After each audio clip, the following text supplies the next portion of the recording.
Because about the time when he came out with She's Gotta Have It, that was probably the longest period of time that basically black culture had really not been reflected in the Hollywood mainstream. I mean, I'm even surprised that blacks went to the movies at all. I can't believe that they, would go and not see themselves represented on the screen.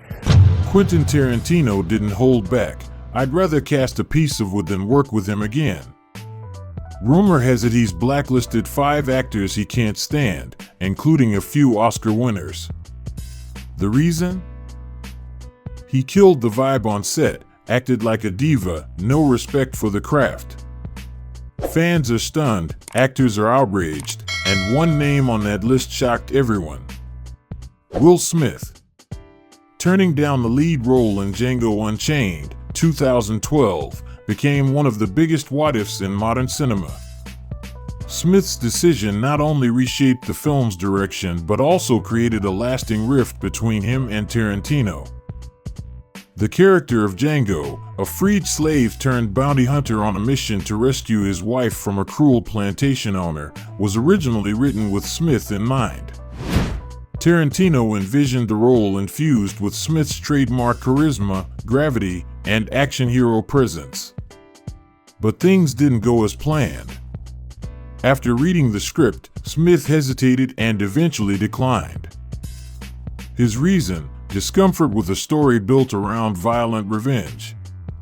Speaking to The Hollywood Reporter in 2015, Smith said, "I just couldn't see violence as the answer.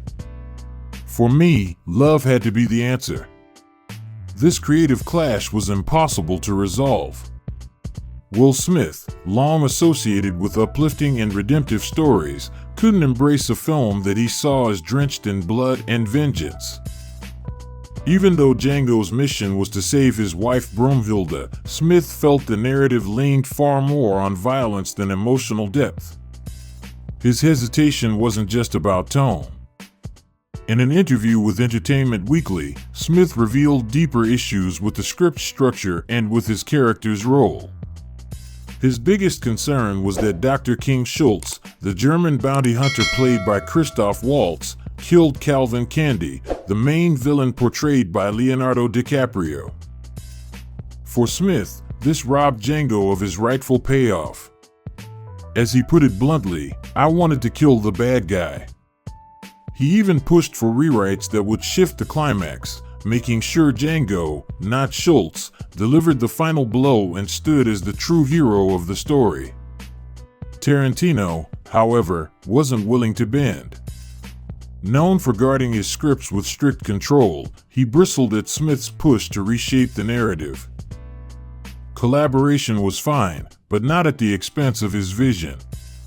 Tarantino believed the story worked best with Schultz's moral compass shaping Django's growth, and with Schultz's sacrifice paving the way for Django to rise as a fully realized hero in the final act.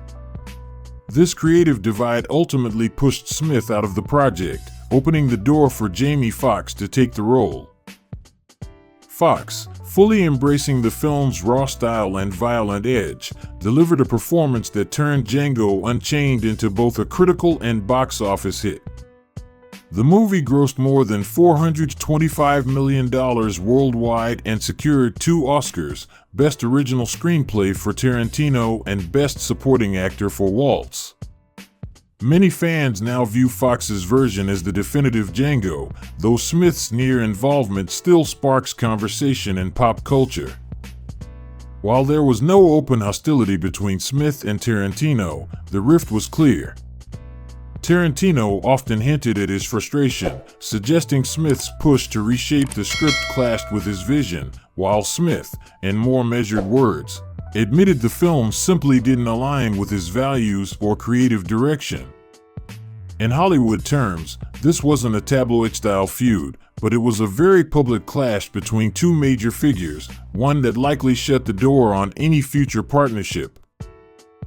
When Quentin Tarantino set out to create Kill Bill, his 2-part martial arts revenge saga released in 2003 and 2004, he had one specific actor in mind for the villain, Warren Beatty. Tarantino, Famous for his encyclopedic knowledge of cinema and meticulous casting, envisioned Beatty as Bill, the refined and calculating ex-lover of Uma Thurman's bride. He believed Beatty's old Hollywood presence and gravitas could bring an elegant, cerebral edge to the character. But Beatty turned down the role, forcing Tarantino to adjust his plans and reshape the film's tone and dynamics. According to outlets like Looper, Beatty's main reason was his refusal to shoot abroad, especially in China, where much of the film's elaborate action and storyline were originally set to unfold.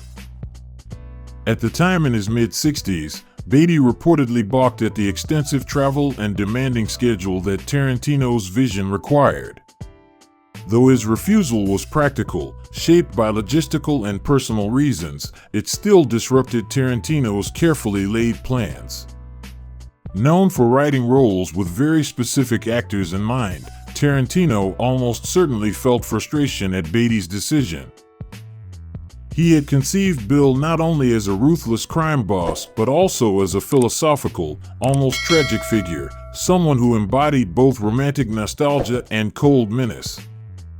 Beatty's filmography, from Bonnie and Clyde to Bugsy, proved he could balance those qualities with a gravitas that would have resonated on a deeper, almost meta level. For Tarantino, casting him was more than hiring a villain. It was about channeling the aura of a 1970s Hollywood icon and paying homage to a bygone era through Beatty's presence. When Beatty turned the part down, Tarantino didn't discard the character but instead made a creative pivot, reshaping Bill for David Carradine, the actor best remembered for the 1970s cult TV series Kung Fu. Though not as mainstream or high-profile as Beatty, Carradine brought a completely different energy to the role. Tarantino leaned into his strengths, expanding Bill's martial arts roots and weaving in Eastern influences with philosophical undertones that matched Carradine's persona. The result was a quieter, more enigmatic villain, less Hollywood mogul, more Zen warlord. This shift reshaped the film entirely. With Beatty, Bill might have been a polished noir-style mastermind, echoing the charm of a classic screen anti-hero. With Carradine, he became ethereal, haunting, and idiosyncratic, a man whose poetic reflections on love, life, and violence made him both hypnotic and terrifying. The fact that Bill remains one of Tarantino's most iconic creations speaks to the director's adaptability, though the transformation was born from necessity rather than intent. While there's no sign of open animosity between Tarantino and Beatty, many in the industry note that Tarantino takes rejection of roles he tailors personally. Known for shaping dialogue and entire scenes around the cadence and history of specific actors, he views a decline not as a simple casting change but as a disruption of a carefully built vision. In that sense, Beatty's refusal of Kill Bill likely stung far more than an ordinary casting loss. Even so, Beatty's decision had its reasons. By the early 2000s, he had mostly stepped away from acting, choosing instead to focus on producing and politics. The physical demands of Kill Bill, combined with its long shoot and international schedule, would have been a major undertaking. His absence may have changed the direction of the film, but it didn't stop its success. Kill Bill, Volume 1 and Volume 2 went on to become cult favorites, with Tarantino calling them his most personal works. David Carradine's take on Bill added layers of mysticism and fragility, becoming a late career highlight for him. Still, the what if of Warren Beatty in the role lingers, sparking endless fascination among film fans. It represents the possibility of a very different movie, one leaning more on Hollywood nostalgia than martial arts homage. For Tarantino, a filmmaker who idolizes the stars of cinema's golden age, casting Beatty would have been more than creative, it would have been a personal dream. That it never happened didn't damage the film, but it did create a gap between Tarantino's original vision and the final product, perhaps even a quiet, unspoken tension between two Hollywood heavyweights. The same can be said of Pulp Fiction, 1994, another Tarantino classic celebrated for its daring narrative and iconic roles. One of them, Marcellus Wallace, the towering gangster at the heart of the film, is remembered as a career-defining part for Ving Rhames. Yet Rhames wasn't the first choice. Tarantino originally wanted Max Julian, best known for his performance in the 1973 blaxploitation hit The Mac. Tarantino admired Julian deeply and saw him as the perfect embodiment of Marcellus Wallace, but Julian's refusal left the director disappointed and forever marked the film's casting history with another tantalizing what-if. Max Julian was a major figure of the blaxploitation era, best remembered for his magnetic performance as Goldie in The Mac, where he played a sharp, streetwise pimp with equal measures of grit and charm. That role left a lasting impact on audiences and inspired filmmakers like Tarantino. Tarantino's love for the blaxploitation genre is well known, and casting Julian as Marcellus Wallace was never just about filling a role. It was about paying tribute to that legacy and channeling an authentic energy into Pulp Fiction's violent underworld. Julian's ability to project strength and layered complexity made him a natural fit to play the intimidating yet enigmatic crime boss, a man both feared and respected. But Julian declined, and his reasons revealed a deeper conflict. As Samuel L. Jackson later explained in a Vanity Fair interview, Julian was deeply uncomfortable with the infamous sequence in which Marcellus Wallace is sexually assaulted, a pivotal moment in the film that strips the gangster of his aura of invincibility and exposes his vulnerability. Julian worried that taking part in such a scene would alienate his fans and tarnish the legacy he had built with earlier roles, and he simply refused. For Tarantino, this was a serious setback. He had shaped the character of Marcellus Wallace around Julian's traits, tough, magnetic, and layered, much like Goldie in The Mac. Tarantino admired Julian so deeply that the rejection felt almost personal. For a filmmaker who invests so much in casting, losing an actor he viewed as perfect for such a central role was a source of frustration. Although no hostility ever surfaced between them, Julian's refusal forced Tarantino to rethink the character entirely. In the end, Ving Rhames stepped into the role and gave a commanding, unforgettable performance that earned him critical acclaim and a permanent place in film history. Still, the question lingers for Tarantino and cinephiles alike: what if Max Julian had accepted? How might his presence have reshaped Marcellus Wallace and altered the tone of Pulp Fiction? The episode highlights not only the weight of casting decisions but also the agency actors hold in shaping their careers and navigating difficult subject matter. Julian's refusal was a deliberate choice to safeguard his image and honor his audience, showing the delicate balance actors must weigh when roles involve controversial or potentially damaging scenes. It also highlights how even directors as uncompromising as Tarantino are sometimes forced to adapt. Another fascinating what-if in Tarantino's career involves Viggo Mortensen. Despite their mutual respect and admiration, Tarantino and Mortensen have never actually worked together, a surprising absence given Tarantino's reputation for tailoring roles to actors he values. Mortensen, celebrated for his intensity and range, has come close to joining Tarantino's world more than once, but timing and circumstance have always stood in the way. Their story traces back to Reservoir Dogs, 1992, the film that launched Tarantino's career. At the time, Mortensen was a rising talent who auditioned for a role in the project. While it's unclear which part he pursued, he was considered but ultimately not cast. Rather than closing the door, though, this moment marked the beginning of a long-running near connection between the two. Tarantino's love for building unforgettable ensembles meant competition was always fierce, and in Reservoir Dogs Mortensen didn't make the final cut. More than 2 decades later, however, Tarantino circled back with The Hateful Eight, 2015, is tense Western filled with sharp dialogue, shifting loyalties, and brutal confrontations. This time, he specifically sought out Mortensen for the role of Jodie Domergue, the unhinged and sadistic brother of Daisy, played by Jennifer Jason Leigh. The part was written with Mortensen in mind, designed to channel his trademark intensity, a mix of physical menace and psychological depth. Yet despite the offer, Mortensen turned it down. The decision wasn't about the role itself, but the realities of timing. At that point, he was fully committed to two demanding projects, Jaja and Far From Men. Both required extensive overseas filming and heavy preparation, including mastering French for the latter.